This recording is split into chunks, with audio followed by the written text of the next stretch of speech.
All right, Feelin' All Right, Dave Mason. Very cool tune. Hi, I'm Red, and I'm here today to help you take a look at Feelin' All Right. This is such a cool, easy tune. 2 chords, C and F. You could play C7, you could play C major, you could play C9, 6th chords. Same thing for the F. So, it's a song that you will often see at jam sessions. So it's a great tune to know. And, if you're out there trying to build a repertoire, this is an easy song to throw into your repertoire like that. So, anyway, what I'm going to do is I'm going to roll the track. I'm going to demonstrate a few different things you could do rhythm-wise. And then I'll stop, I'll talk about that. And then I'll roll the track again. And I'll demonstrate some lead moves and talk to you a little bit about that too. So here we go with some rhythm.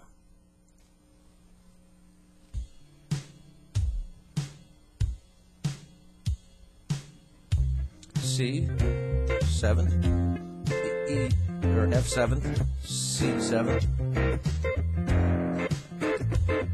C9, F9,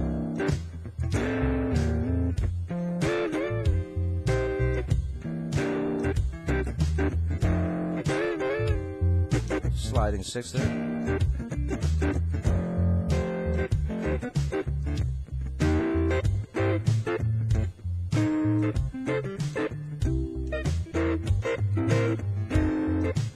Notice these 7th chords, C7, F7.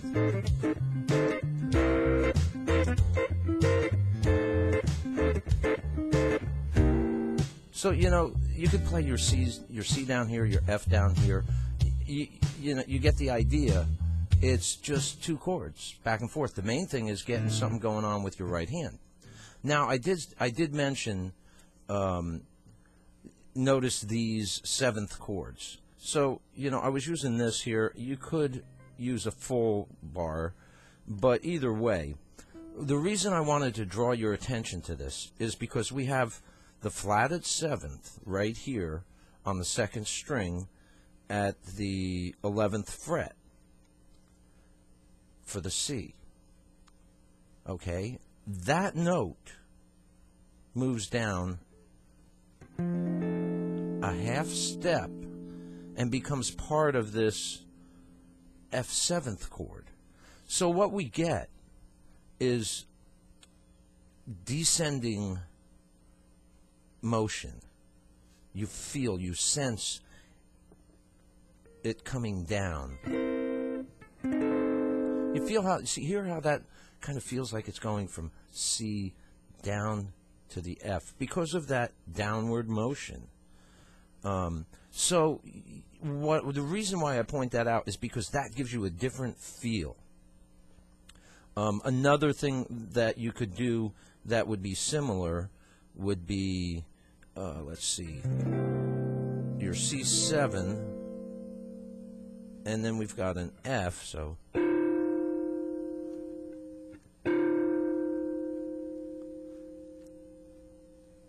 these chords are close to each other. My point is that start looking for different combinations. Here's this C and this F that are going to work together. Okay, now here's this C and that F that are going to work together. Your 1 and your 4. And create pairs, if you will, and use them for different purposes. During a verse, you might use the 7th chords.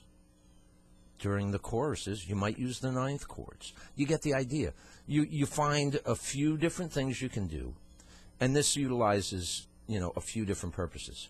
Number one, by having different options, you can do different things. You can do more things, and that's especially useful if there's another guitar player that's, that you're playing the song with, and he's doing one thing.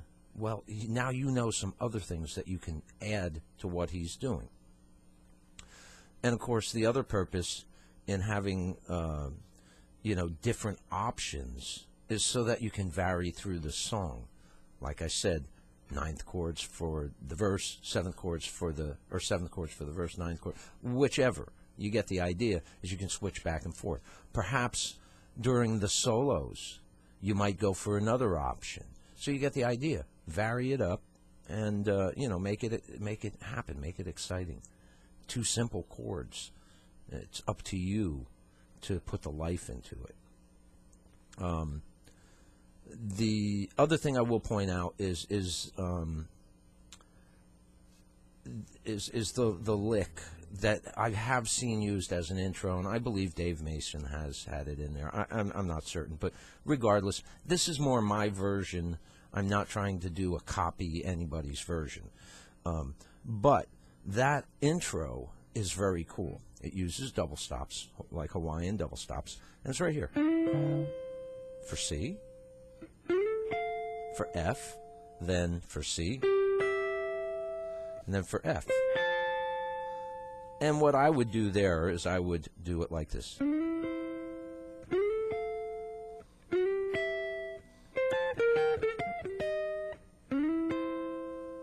Get the idea. So it gives you, another cool thing that you can do rhythm-wise.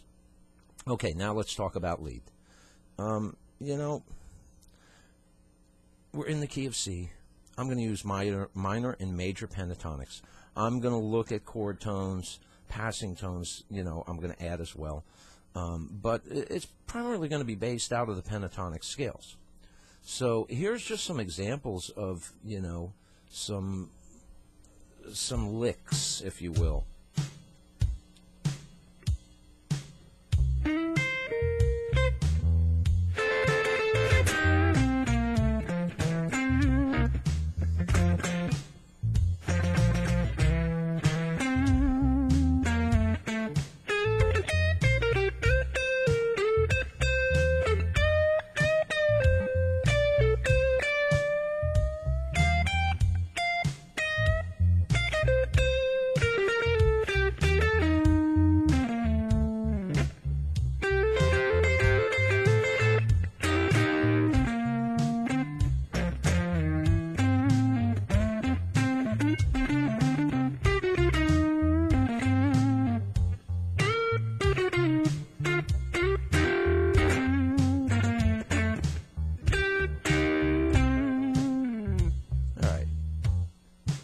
So, that was just some licks, that's all.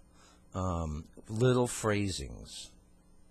And, I was playing in C minor pentatonic right here. When it went to the 4, I was looking for target notes. There's a great target note for the 4 chord. It's the 3rd of F. So, you see it right there. So, target notes to signify the chord changes is a great way to get a good melodic flow. But my licks were in minor pentatonic right there. But I was also playing major pentatonic right there. Adding, I'm outlining this C chord right there. So, minor pentatonics, major pentatonics, chord tones, all right in the same position. Okay? Then I also came up here to the BB box. This is great because, you can play major pentatonic and you can walk right into the minor pentatonic.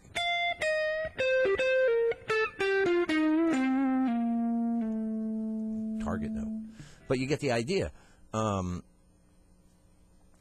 playing right within, a short range of the fretboard, and I'm just mixing major and minor pentatonics. Create some little licks, some little phrases, and put them together. That's what improv is all about. So anyway, I'm Red. I'm here today courtesy of TrueFire. And, hey, if you like what you're getting here, little song lessons like this, I've got a bunch of them in my classroom at TrueFire's Guitar Sherpa program.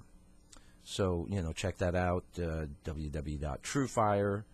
and then up at across the top, just click on the Sherpa link, and it'll tell you all about it and show you the different instructors. There's a whole bunch of great instructors. My thing is just kind of, simple. Keep away from too much theory. Touch a little theory, but for the most part, I'm about learning songs. I'm teaching people songs. So, if you want to add stuff to your repertoire, this might be a good opportunity for you. And again, with songs like this, in my classroom, I've got charts, chord charts, lead sheets. I've got background tracks for you to work with. So, if it looks like something you might be interested in, if you're liking these barroom blues lessons, by all means check out my classroom at TrueFire. And I will see you again soon with another song.